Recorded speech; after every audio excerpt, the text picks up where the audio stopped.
வணக்கம். புதுவை மற்றும் அதனை சுற்றியுள்ள பகுதிகளில் நடைபெற்ற பல்வேறு நிகழ்வுகளை விரிவாக காண்பதற்கு முன்பு தலைப்புச் செய்திகளை காண்போம்.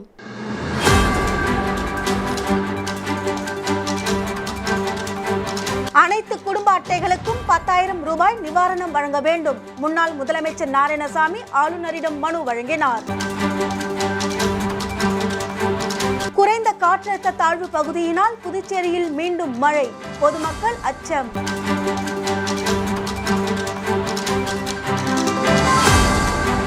இறந்த குழந்தையின் கண்கள் தானம், பெற்றோரை நேரில் சந்தித்து ஆறுதல் கூறினார் காங்கிரஸ் சட்டமன்ற கட்சித் தலைவர் வைத்தியநாதன். இனி விரிவான செய்திகள். புதுச்சேரியில் பெஞ்சல் புயல் வெள்ளத்தால் பாதிக்கப்பட்டுள்ள அனைத்து குடும்ப அட்டைதாரர்களுக்கும் 10,000 ரூபாய் நிவாரணம் வழங்க கோரி துணைநிலை ஆளுநர் கைலாஷ்நாதனை சந்தித்து முன்னாள் முதலமைச்சர் நாராயணசாமி தலைமையில் காங்கிரஸ் கட்சியினர் மனு அளித்தனர். பெஞ்சல் புயலால் புதுச்சேரி கடுமையாக பாதிக்கப்பட்ட நிலையில் புயல் நிவாரணமாக அனைத்து குடும்ப அட்டைகளுக்கும் 5,000 ரூபாய் நிவாரணம் வழங்கப்படும் என முதலமைச்சர் ரங்கசாமி அறிவித்திருந்தார். இந்த நிலையில் முன்னாள் முதலமைச்சர் நாராயணசாமி தலைமையில் காங்கிரஸ் கட்சி நிர்வாகிகள் ஆளுநர் மாளிகையில் துணைநிலை ஆளுநர் கைலாஷ்நாதனை சந்தித்து மனு அளித்தனர். அதில் பெஞ்சல் புயலால் பாதிக்கப்பட்ட பகுதிகளில் ரேஷன் கார்டு, ஆதார் அட்டை, பள்ளி புத்தகங்கள் மற்றும் இதர ஆவணங்களை வழங்குவதற்கு துறைகளுடன் இணைந்து சிறப்பு முகாம் நடத்த வேண்டும். கிராமப்புற மற்றும் நகர்ப்புறங்களில் உள்ள சாலைகள் வெள்ளத்தால் சேதமடைந்துள்ளது. சாலை சேதங்களை சீரமைத்தல், வெள்ளத்தால் ஏற்பட்ட மின்கம்பங்கள் சேதங்களுக்கு உடனடியாக நடவடிக்கைகளை எடுக்க வேண்டும். கிராமப்புற மற்றும் நகர்ப்புறங்களில் உள்ள பெரும்பாலான மக்கள் தங்கள் வீட்டு உபயோகப் பொருட்களான தொலைக்காட்சி, வாஷிங் மிஷின், குளிர்சாதன பெட்டிகள் மற்றும் இதர மின்சாதன பொருட்கள் சேதமடைந்து பயன்படுத்த முடியாத நிலை ஏற்பட்டுள்ளது. முதல்வர் அறிவித்துள்ள நிவாரண தொகை மிகவும் குறைவானது. ஒவ்வொரு வீட்டிற்கும் குறைந்தபட்சம் 10,000 ரூபாய் வழங்க வேண்டும். கடந்த 10 நாட்களுக்கும் மேலாக புயல் காரணமாக மீனவர்கள் கடலுக்கு மீன்பிடிக்க செல்ல முடியவில்லை. எனவே மீனவர்களுக்கான இழப்பீடு 10,000 ரூபாயிலிருந்து 20,000 ரூபாயாக உயர்த்த வேண்டும். ஒரு ஹெக்டேர் பயிர் இழப்பிற்கு விவசாயிகளுக்கு 50,000 ரூபாய் இழப்பீடு வழங்க வேண்டும். கால்நடை இழப்புக்கான இழப்பீடு 50,000 ரூபாயாக உயர்த்த வேண்டும். வெள்ளம் மற்றும் தண்ணீர் தேங்கியுள்ளதால் குடிசைகளை இழந்த மக்களுக்கு ஒவ்வொரு குடிசைக்கும் தலா 30,000 ரூபாய் வழங்க வேண்டும். பாதிக்கப்பட்ட மக்களுக்கு உடனடியாக நிவாரணம் வழங்கப்படுவதை உறுதி செய்யுமாறு கேட்டுக் கொள்வதாக குறிப்பிடப்பட்டுள்ளது. புதுச்சேரி யூனியன் பிரதேசத்தின் முழு நிலப்பரப்பையும் ஆய்வு செய்ய நீர் மற்றும் வெள்ள மேலாண்மை துறையில் தொழில்நுட்ப வல்லுநர்கள் குழுவை அமைத்து நகர்ப்புற மற்றும் கிராமப்புறங்களில் வீடுகள் வெள்ளத்தில் மூழ்குவதை தடுக்க ஒரு செயல் திட்டத்தை உருவாக்கலாம். மேலும் நகர்ப்புறங்களில் குடிநீர் தட்டுப்பாடு நிலவும் கோடை காலத்தில் வெள்ளத்தின் போது அதிகப்படியான தண்ணீரை சேமித்து வைப்பதன் மூலம் அதை சிறப்பாக பயன்படுத்த முடியும். நிலையான நீர் மேலாண்மை 2 பிரச்சனைகளையும் தீர்க்கும் என மனுவில் குறிப்பிட்டுள்ளார். வெள்ள பாதிப்புகள் குறித்து தமிழக முதலமைச்சரை பிரதமர் தொலைபேசியில் கேட்டறிந்த நிலையில் கூட்டணி ஆட்சியில் உள்ள புதுச்சேரி முதலமைச்சர் ரங்கசாமியை அவர் கண்டுகொள்ளவில்லை என குற்றம் சாட்டிய அவர் புதுச்சேரியை பிரதமர் மோடி புறக்கணிப்பதாகவும் குற்றம் சாட்டினார்.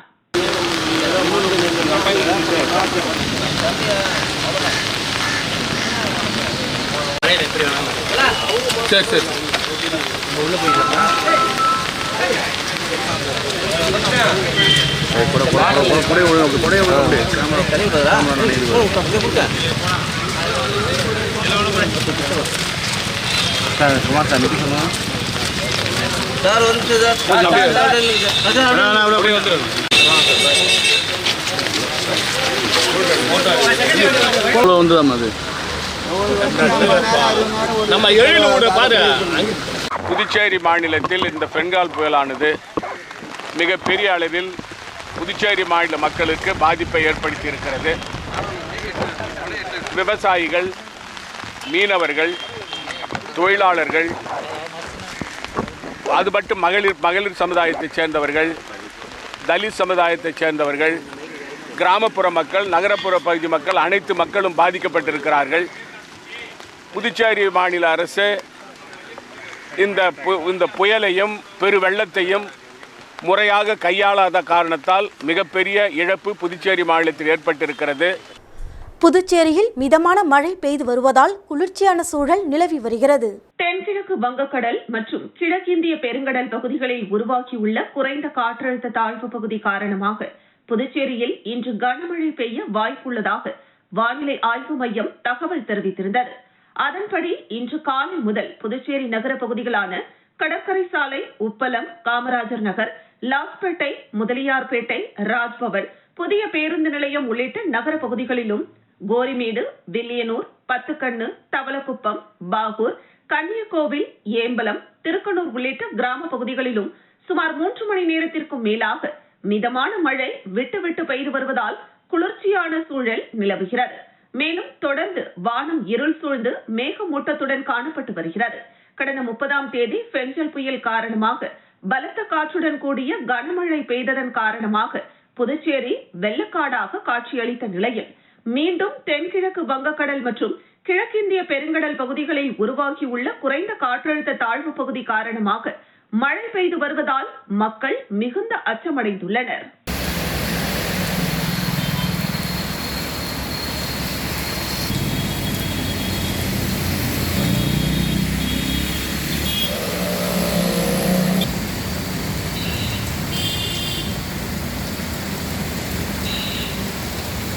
லாஸ்பேட்டை தொகுதிக்குட்பட்ட வள்ளலார் நகர் பகுதியில் மழைநீர் வடிகால் வாய்க்கால் அமைக்கும் பணியினை சட்டமன்ற உறுப்பினர் வைத்தியநாதன் நேரடியாக சென்று ஆய்வு செய்தார். புதுச்சேரி லாஸ்பேட்டை தொகுதிக்குட்பட்ட பெத்துசெட்டிப்பேட்டை வள்ளலார் நகர் பகுதியில் மழைநீர் வடிகால் வாய்க்கால் அமைக்கும் பணியினை தொகுதியின் சட்டமன்ற உறுப்பினரும் காங்கிரஸ் சட்டமன்ற கட்சி தலைவருமான வைத்தியநாதன் அதிகாரிகளுடன் நேரில் சென்று ஆய்வு மேற்கொண்டார். இந்த ஆய்வின் போது காங்கிரஸ் கட்சி நிர்வாகிகள், கமலா அறக்கட்டளை நிர்வாகிகள், ஊர் பொதுமக்கள் உடனிருந்தனர்.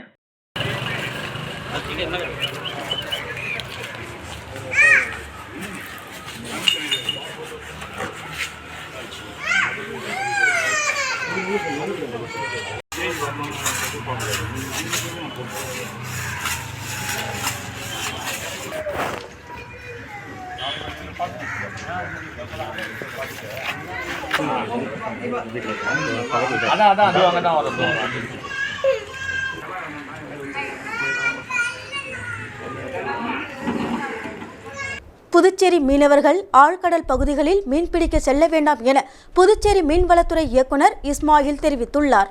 புதுச்சேரி மீன்வளத்துறை இயக்குனர் இஸ்மாயில் வெளியிட்டுள்ள அறிக்கையில், தென்கிழக்கு வங்கக்கடல் பகுதிகளில் நிலவுகின்ற காற்றழுத்த தாழ்வு பகுதி காரணமாக இன்று முதல் 13ஆம் தேதி வரை தமிழகம் மற்றும் புதுச்சேரி கடலோர பகுதிகளில் சூறாவளி காற்று மணிக்கு 35 கிலோமீட்டர் முதல் 45 கிலோமீட்டர் வேகத்திலும் இடையிடையே 55 கிலோமீட்டர் வேகத்திலும் வீசக்கூடும் என்பதால் புதுச்சேரி பகுதி மீனவர்கள் ஆழ்கடல் பகுதிகளில் மீன்பிடிக்க செல்ல வேண்டாம் என்றும் மற்றவர்கள் புதுச்சேரி கடற்பகுதிகளில் மீன்பிடி தொழிலை பாதுகாப்பாக மேற்கொள்ளுமாறும் கேட்டுக் கொள்ளப்படுவதாகவும், மேலும் இந்த வானிலை அறிவிப்பு அவ்வப்பொழுது வெளியிடப்படும். சென்னை மண்டல வானிலை ஆய்வு மையத்தின் அறிவிப்பிற்கு ஏற்ப மாறுபடும் என்பதால் வானிலை எச்சரிக்கைகளை தொடர்ந்து கவனித்து வருமாறும் கேட்டுக் கொள்ளப்படுவதாக அந்த அறிக்கையில் குறிப்பிடப்பட்டுள்ளது. கண்தானம் செய்த குழந்தையின் பெற்றோரை சட்டமன்ற உறுப்பினர் வைத்தியநாதன் நேரடியாக சென்று ஆறுதல் கூறினார். லாஸ்பேட்டை தொகுதியை சார்ந்த குழந்தை உடல்நிலை பாதிக்கப்பட்டு உயிரிழந்தது. இதனையடுத்து அவரது பெற்றோர் குழந்தையின் கண்களை அரசு பொது மருத்துவமனைக்கு தானம் செய்தனர். இதனால் 4 பேர் பயனடைந்தனர். இதையடுத்து இதுகுறித்த தகவல் அறிந்ததும் தொகுதியின் சட்டமன்ற உறுப்பினரும் காங்கிரஸ் சட்டமன்ற கட்சி தலைவருமான வைத்தியநாதன் மற்றும் கமலா அறக்கட்டளை முதன்மை செயலர் ரமா வைத்தியநாதன் ஆகியோர் நேரடியாக குழந்தையின் இல்லத்திற்கு சென்று பெற்றோருக்கு ஆறுதல் கூறினர். மேலும் சட்டமன்ற உறுப்பினர் சார்பாக பல்வேறு உதவிகளை செய்வதாகவும் பெற்றோருக்கு உறுதியளித்தனர்.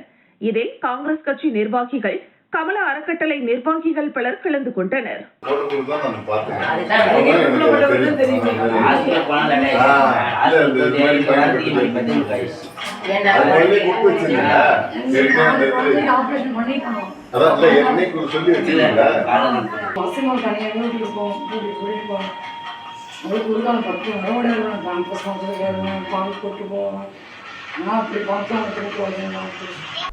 மகாகவி பாரதியாரின் 143வது பிறந்தநாள் விழாவையொட்டி அவரது திருவுருவ சிலைக்கு புதுச்சேரி அரசு சார்பில் துணைநிலை ஆளுநர் கைலாஷ்நாதன், முதலமைச்சர் ரங்கசாமி ஆகியோர் மாலை அணிவித்து மரியாதை செலுத்தினர். மகாகவி பாரதியாரின் 143வது பிறந்தநாள் விழா புதுச்சேரி அரசு செய்தி மற்றும் விளம்பரத்துறை சார்பில் கொண்டாடப்பட்டது. அதன்படி ஆளுநர் மாளிகை அருகே உள்ள பாரதியாரின் திருவுருவ சிலைக்கு அரசு சார்பில் துணைநிலை ஆளுநர் கைலாஷ்நாதன், முதலமைச்சர் ரங்கசாமி, அமைச்சர்கள் லட்சுமி நாராயணன், தேனி ஜெயக்குமார் மற்றும் சட்டமன்ற உறுப்பினர்கள் KSP ரமேஷ், லட்சுமிகாந்தன் ஆகியோர் மாலை அணிவித்து மலர் தூவி மரியாதை செலுத்தினர்.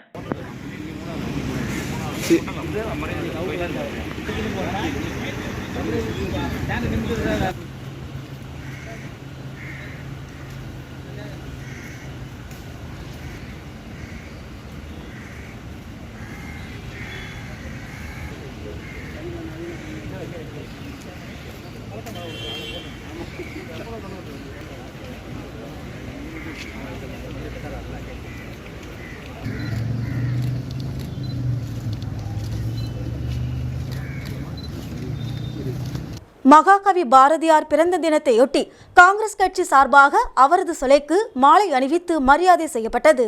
மகாகவி சுப்பிரமணிய பாரதியின் 143வது பிறந்த நாளையொட்டி ஆளுநர் மாளிகை அருகே உள்ள அவரது சிலைக்கு முன்னாள் முதலமைச்சர் நாராயணசாமி, காங்கிரஸ் சட்டமன்ற கட்சி தலைவரும் லாஸ்பேட்டை தொகுதியின் சட்டமன்ற உறுப்பினருமான வைத்தியநாதன், முன்னாள் சட்டமன்ற உறுப்பினர்கள் அனந்தராமன், கார்த்திகேயன், இளைஞர் காங்கிரஸ் மாநில தலைவர் ஆனந்தபாபு மற்றும் காங்கிரஸ் கட்சி நிர்வாகிகள் மாலை அணிவித்து மரியாதை செய்தனர்.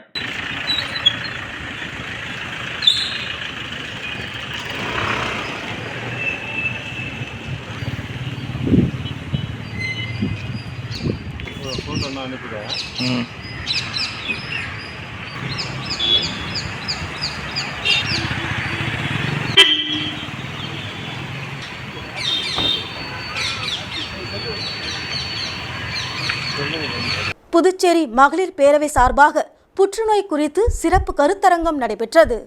புதுச்சேரி மகளிர் பேரவை சார்பாக லாஸ்பேட்டை தொகுதிக்குட்பட்ட மூகாம்பிகை அம்மன் ஆலயத்தில் புற்றுநோய் குறித்து சிறப்பு கருத்தரங்கம் நடைபெற்றது. இதில் மகளிர் பேரவை தலைவர் வரவேற்புரை ஆற்றினார். மருத்துவர் நளினி புற்றுநோய் குறித்து பெண்களுக்கு விரிவாக எடுத்துரைத்தார்.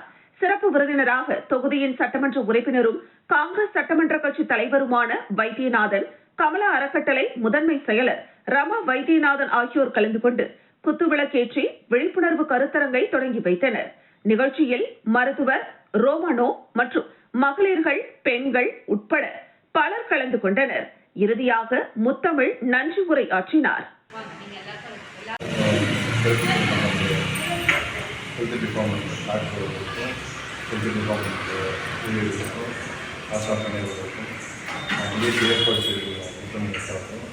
எல்லாருக்கும் நன்றி காலை வணக்கம். அந்த விஷயமா நீங்கள் விழிப்புணர்வாக இருக்கிறதுக்கு முயற்சி பண்ணுங்க. கேன்சர் ஏன் வருதுங்கிறதுல நம்ம ஒருத்தர் நம்ம டாக்டரும் அந்த எம்எல்ஏ வந்து சொல்லியிருந்தேன். அந்த மாதிரி ஒரு நிகழ்ச்சி நம்ம ஏற்பாடு செய்யும். ஏன்னா ரேடியேஷன் ஆரம்பிச்சுட்டு நிறைய அதனால் இந்த நிகழ்ச்சி மறுபடியும் நம்ம ஏற்பாடு செய்யலாம். உங்களுக்கு எந்த உதவியாக இருந்தாலும், உங்கள் ரிலேஷனுக்கு யாருக்கு இருந்தாலும் நம்ம ஹெல்ப் பண்ண தயாராக இருக்கோம்.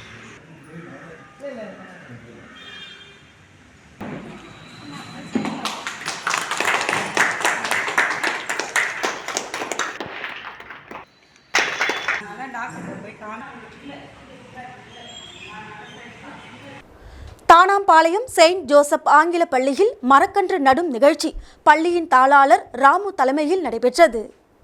மும்பையில் உள்ள CNM பள்ளியில் இருந்து 10 ஆசிரியர்கள், 105 மாணவ மாணவிகள் 2 நாட்கள் கல்வி சுற்றுலாவாக புதுச்சேரி வந்தனர். தானாம்பாளையம் செயின்ட் ஜோசப் ஆங்கில மேல்நிலை பள்ளிக்கு 3 சொகுசு பேருந்துகளில் வந்த அவர்களுக்கு பள்ளி தாளாளர் ராமு தலைமையில் வரவேற்பு அளிக்கப்பட்டது. அதனைத் தொடர்ந்து பள்ளி வளாகம் மற்றும் மைதானத்தில் 1000 மரக்கன்றுகள் நடும் நிகழ்ச்சி நடைபெற்றது. இதில் மும்பை மாணவ மாணவிகள் மரக்கன்றுகளை நட்டு மகிழ்ந்தனர். மேலும் தாங்கள் நட்ட மரக்கன்றுகள் முன்பு நின்று செல்ஃபி எடுத்துக் கொண்டனர். முன்னதாக வந்திருந்த மாணவர்களையும் ஆசிரியர்களையும் பள்ளியின் தாளாளர் ராமு வாழ்த்தி பேசுகையில், தற்போதுள்ள சூழலில் மரக்கன்றுகள் நடுவது மிகவும் அவசியம். குறிப்பாக சுற்றுச்சூழல் பாதுகாப்பதற்கு மரக்கன்றுகளை நட வேண்டும். மரக்கன்றுகளை நட்டு பாதுகாக்க வேண்டும் என மனதில் உறுதியேற்க வேண்டும். நமது முன்னோர்களால் தான் தற்போதுள்ள மரங்கள் வானுயர்ந்து வளர்ந்து நிழல் தந்து கொண்டிருக்கிறது. பாரத பிரதமர் மோடி கூறியது போல அனைவரும் தங்களது வீடுகளில் மரக்கன்றுகளை தவறாமல் நடுவோம் என்று உறுதியேற்போம் என்றார். முன்னதாக மும்பை மாணவி வரவேற்று பேசினார். முடிவில் பள்ளி நிர்வாகி யுவராஜன் நன்றி கூறினார். இதில் புதுச்சேரி துத்திப்பேட் பகுதியில் உள்ள ஈரம் கல்வி மற்றும் கிராமப்புற வளர்ச்சி நிறுவனத்தின் நிறுவனர் ஏசுதாஸ் மற்றும் களப்பணியாளர்கள் கலந்து கொண்டனர்.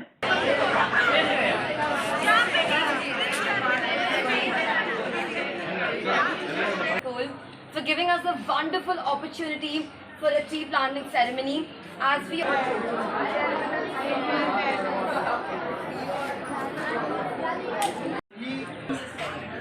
ஸ்கூல் சிஎன்எம் ஸ்கூல் பாம்பே அங்கேருந்து பிள்ளைங்கள்லாம் இன்றைக்கு மரம் நடுறதுக்காக மரக்கன்று நடுறதுக்காக எங்களுக்கு கொண்டு வந்திருக்காங்க.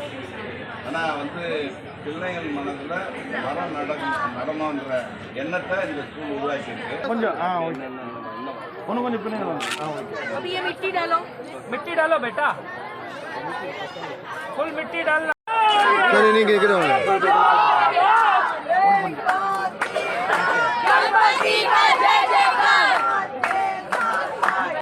விழுப்புரம் மாவட்டம் கண்டமங்கலம் அருகே சித்தாலம்பட்டு கிராமத்தில் முன்விரோதம் காரணமாக நண்பனின் வீட்டில் பெட்ரோல் குண்டு வீசிய புதுச்சேரி ரவுடி. புதுச்சேரி ஆட்டுப்பட்டியை சேர்ந்தவர் சுனில். ரவுடியான இவர் மீது கஞ்சா, அடிதடி உள்ளிட்ட பல்வேறு வழக்குகள் உள்ளது. இந்த நிலையில் கடந்த 3 ஆண்டுகளுக்கு முன்பு விழுப்புரம் மாவட்டம் கண்டமங்கலம் அருகே உள்ள சித்தலம்பட்டு காலனியை சேர்ந்த ஸ்னேகா என்ற பெண்ணை சுனில் காதலித்து திருமணம் செய்து கொண்டார். இதனால் சுனில் சித்தலம்பட்டியில் உள்ள மாமியார் வீட்டிற்கு அவ்வப்போது சென்று வருவது வழக்கம். கடந்த 1 வாரத்திற்கு முன்பு ஸ்னேகா ஆட்டுப்பட்டியில் இருந்து சித்தலம்பட்டியில் உள்ள தாய் வீட்டிற்கு சென்று அங்கு தங்கியிருந்துள்ளார். இந்த நிலையில் கடந்த 8ஆம் தேதி மனைவியை காண மாமியார் வீட்டிற்கு சித்தலம்பட்டு சென்ற சுனில் அப்பகுதியை சேர்ந்த நண்பர்களுடன் சென்று மது அருந்தி உள்ளார். அப்போது சுனிலுக்கும் அதே பகுதியை சேர்ந்த யாசிக் என்பவருக்கும் இடையே வாய் தகராறு ஏற்பட்டுள்ளது. இதனால் ஆத்திரமடைந்த சுனில் தான் மறைத்து வைத்திருந்த சின்ன பேனா கத்தியால் யாசிக் தொடையில் குத்தி கிழித்துள்ளார். இதில் யாசிக்கிற்கு காயம் ஏற்பட்டது. அப்போது அருகில் இருந்த கவியரசன், உன்னுடைய வேலையெல்லாம் பாண்டிச்சேரியில் வைத்துக்கொள், மாமியார் வீட்டிற்கு வந்தோமா சென்றோமா என மரியாதையாக இருக்க வேண்டும். அதை விட்டுவிட்டு இங்கு கெத்து காட்ட நினைத்தால் நடப்பது வேறு என எச்சரிக்கை விடுத்துள்ளார். இந்த முன்விரோதம் காரணமாக நேற்று இரவு 11 மணிக்கு கவியரசன் வீட்டு வாசலில் பெட்ரோல் குண்டு வீசிவிட்டு தப்பி சென்று விட்டார். பெட்ரோல் குண்டு பயங்கர சத்தத்துடன் வெடித்து சிதறியது. ஆனால் அதிர்ஷ்டவசமாக யாருக்கும் எந்த பாதிப்பும் ஏற்படவில்லை. இதுகுறித்த புகாரின் அடிப்படையில் கண்டமங்கலம் காவல்துறை ஆய்வாளர் சுரேஷ் பாபு, உதவி ஆய்வாளர் விஜயகுமார் ஆகியோர் வழக்கு பதிவு செய்து தலைமறைவான ரவுடி சுனிலை தேடி வருகின்றனர். இதனால் சித்தலம்பட்டு பகுதியில் பரபரப்பு ஏற்பட்டுள்ளது. காரைக்கால் மாவட்டத்தில் கனமழை எச்சரிக்கை தொடர்பாக முன்னெச்சரிக்கை நடவடிக்கை மற்றும் நிவாரணப் பணிகள் தொடர்பாக அனைத்து துறை அதிகாரிகளுடன் ஆட்சியர் மணிகண்டன் அவசர ஆலோசனைக் கூட்டம் நடத்தினார். தமிழகம், புதுச்சேரி, காரைக்கால் பகுதிகளில் அதி கனமழை பெய்யக்கூடும் என சென்னை வானிலை ஆய்வு மையம் எச்சரிக்கை விடுத்த நிலையில் புதுச்சேரி யூனியன் பிரதேசம் காரைக்கால் மாவட்டத்தில் மழை முன்னெச்சரிக்கை நடவடிக்கை குறித்து அனைத்து துறை உயரதிகாரிகளுடன் ஆட்சியர் அலுவலகத்தில் அவசர ஆலோசனைக் கூட்டம் நடைபெற்றது. மாவட்ட ஆட்சியர் மணிகண்டன் தலைமையில் நடைபெற்ற ஆய்வுக் கூட்டத்தில் தெற்கு காவல் கண்காணிப்பாளர் சுப்பிரமணியன், பேரிடர் துணை மாவட்ட ஆட்சியர் வெங்கடகிருஷ்ணன், பொதுப்பணித்துறை, மின்துறை, வருவாய்த்துறை, உள்ளாட்சித்துறை அதிகாரிகள், சுகாதார மற்றும் கல்வித்துறை அதிகாரிகளும் கலந்து கொண்டனர். கூட்டத்தில் கனமழையை கருத்தில் கொண்டு மாவட்டத்தில் பல முன்னெச்சரிக்கை நடவடிக்கைகளை மாவட்ட நிர்வாகம் எடுத்துள்ள நிலையில் மீட்பு நடவடிக்கையில் ஈடுபட அனைத்து துறை அதிகாரிகள் கொண்ட குழு தயார் நிலையில் இருக்க வேண்டும் எனவும், மாவட்டம் முழுவதும் மக்கள் பாதுகாப்பாக தங்க வைக்க நிவாரண மையங்கள் தயார் நிலையில் இருக்கவும், தாழ்வான பகுதிகளில் மழைநீர் தேங்காதவாறு நடவடிக்கை மேற்கொள்ளவும், உணவுகள் வழங்கவும் தயார் நிலையில் இருக்க வேண்டும் என ஆட்சியர் அதிகாரிகளுக்கு உத்தரவிட்டுள்ளார்.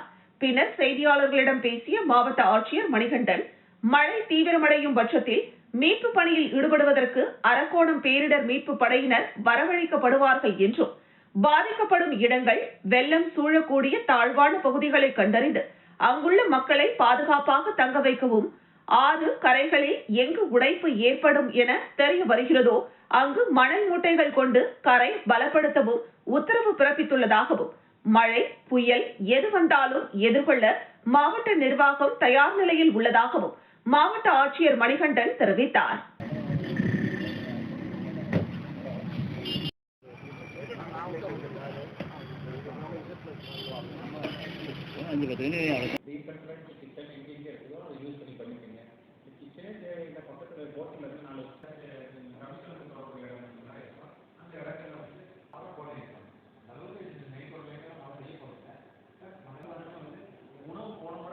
மீண்டும் தலைப்புச் செய்திகள்.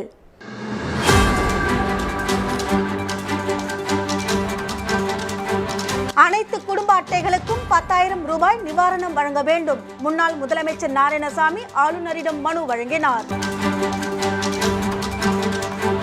குறைந்த காற்றழுத்த தாழ்வு பகுதியினால் புதுச்சேரியில் மீண்டும் மழை, பொதுமக்கள் அச்சம்.